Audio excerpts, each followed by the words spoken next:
ಸರ್ಕಾರ ಏನೋ ಈಗ ಪ್ರಜ್ವಲ್ ರೇವಣ್ಣ ಪೆನ್ ಡ್ರೈವ್ ವಿಚಾರಕ್ಕೆ ಸಂಬಂಧಪಟ್ಟಂತೆ ಎಸ್ಐಟಿ ರಚನೆ ಮಾಡಿತು. ಆದರೆ ಈಗ ಪ್ರಜ್ವಲ್ ರೇವಣ್ಣ ವಿರುದ್ಧ ಪ್ರತಿಭಟನೆಗಳಿಗೆ ಜನ ಮುಂದಾಗ್ತಾ ಇದ್ದಾರೆ.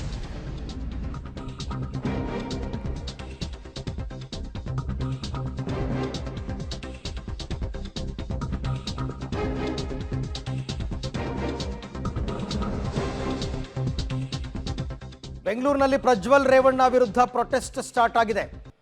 ಕಾಂಗ್ರೆಸ್ ಕಾರ್ಯಕರ್ತರು ಪ್ರಜ್ವಲ್ ರೇವಣ್ಣ ವಿರುದ್ಧ ಹೋರಾಟಕ್ಕೆ ಬಿದ್ದಿದ್ದಾರೆ. ದೃಶ್ಯದಲ್ಲಿ ತಾವೀಗ ಗಮನಿಸ್ತಾ ಇದ್ದೀರಾ, ಪ್ರಜ್ವಲ್ ರೇವಣ್ಣ ವಿರುದ್ಧ ಘೋಷಣೆ ಕೂಗ್ತಾ ಇರೋದನ್ನು.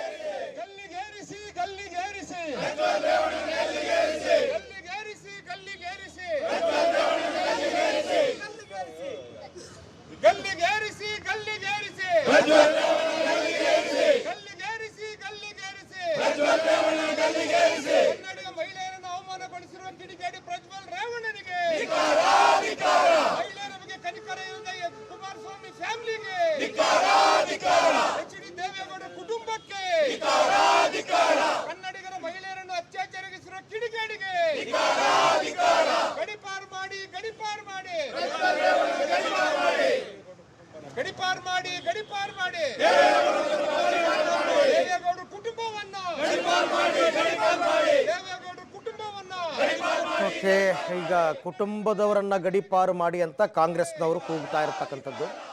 ಈಗಷ್ಟೇ SIT ರಚನೆಯಾಗಿದೆ. SITನಲ್ಲಿ ಇನ್ನೂ ಯಾರ್ಯಾರು ಅಧಿಕಾರಿಗಳಿರ್ತಾರೆ ಅಂತಲೂ ಕೂಡ ಗೊತ್ತಿಲ್ಲ, ಗೊತ್ತಾಗುತ್ತೆ ಸ್ವಲ್ಪ ಹೊತ್ತಲ್ಲಿ. SIT ತನಿಖೆ ಆಗಬೇಕು, ಸತ್ಯಾಸತ್ಯತೆಗಳು ಹೊರಗೆ ಬರಬೇಕು. ಅಪರಾಧಿ ಅಂತ ಆಗಬೇಕು ಅಂತಂದರೆ ಎಲ್ಲ ತನಿಖೆ ಮುಗಿದು ಚಾರ್ಜ್ ಶೀಟ್ ಸಲ್ಲಿಸಿ ಕೋರ್ಟ್ ಹೇಳಬೇಕು.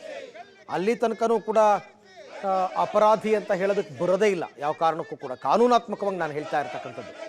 ಹಾಗಾಗಿ ಅಲ್ಲಿ ತನಕ ಆರೋಪಿ ಅಂತ ಅಷ್ಟೇ ಇರ್ತಾರೆ.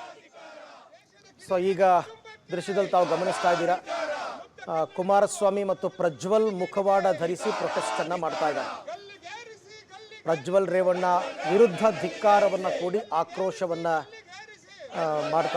ವ್ಯಕ್ತಪಡಿಸ್ತಾ ಇದ್ದಾರೆ ಕಾಂಗ್ರೆಸ್ನವರು. ಪೊರಕೆ ಹಿಡಿದು ಧಿಕ್ಕಾರ ಕೂಗಿ ಕೈ ಕಾರ್ಯಕರ್ತರು ಪ್ರತಿಭಟನೆಯನ್ನು ನಡೆಸ್ತಾ ಇದ್ದಾರೆ. ಬೆಂಗಳೂರಿನಲ್ಲಿ ಪ್ರಜ್ವಲ್ ರೇವಣ್ಣ ವಿರುದ್ಧ ಪ್ರತಿಭಟನೆ, ಹಾಗೇನೆ ಹಾಸನದಲ್ಲೂ ಕೂಡ ಪ್ರತಿಭಟನೆಗೆ ಈಗಾಗಲೇ ಕೆಲವು ಸಿದ್ಧತೆಗಳಾಗ್ತಾ ಇದೆ ಅಂತಕ್ಕಂಥ ಮಾಹಿತಿ ಬರ್ತಾ ಇದೆ. ಈಗ ಸದ್ಯಕ್ಕೆ ನೀವು ನೋಡ್ತಾ ಇರೋ ದೃಶ್ಯ, ಬೆಂಗಳೂರಿನಲ್ಲಿ ಕಾಂಗ್ರೆಸ್ ಕಾರ್ಯಕರ್ತರು ನಡೆಸ್ತಾ ಇರತಕ್ಕಂಥ ಹೋರಾಟ ಅಥವಾ ಪ್ರತಿಭಟನೆ. ಪ್ರಜ್ವಲ್ ರೇವಣ್ಣದು ಅನ್ನಲಾದಂತಹ ಒಂದಷ್ಟು ವಿಡಿಯೋಗಳೇನು ಪೆನ್ ಡ್ರೈವ್ ಮುಖಾಂತರ ವೈರಲ್ ಆಗಿದೆ. ಆ ವಿಚಾರಕ್ಕೆ ಸಂಬಂಧಪಟ್ಟಂತೆ ಇವರಿಗೆ ಯಾವುದೇ ನೈತಿಕತೆ ಇಲ್ಲ.